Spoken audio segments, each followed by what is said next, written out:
National command and operation centre ने कल से दूसरे मरहले में स्कूल्स खोलने की इजाज़त दे दी और 6ठी से 8वीं जमात तक की क्लासेस का आगाज़ कल से होगा।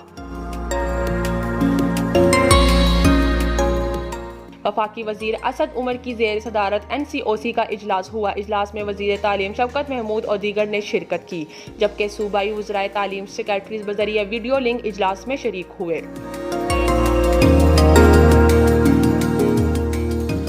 इजलास में स्कूल्स खोलने के दूसरे फेज से मुतल्लिका अमूर पर गौर किया गया, जिसके बाद NCOC ने कल से दूसरे मरहले में स्कूल्स खोलने की इजाज़त देते हुए कहा, कल 6ठी से 8वीं तक की क्लासेस का आगाज़ होगा।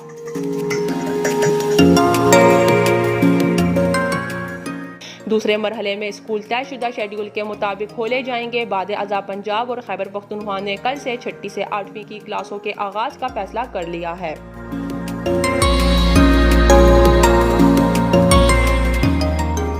याद रहे, हुकूमत ने 15 सितंबर से मुल्क भर में मरहलावार तालीमी इदारे खोलने का ऐलान किया था।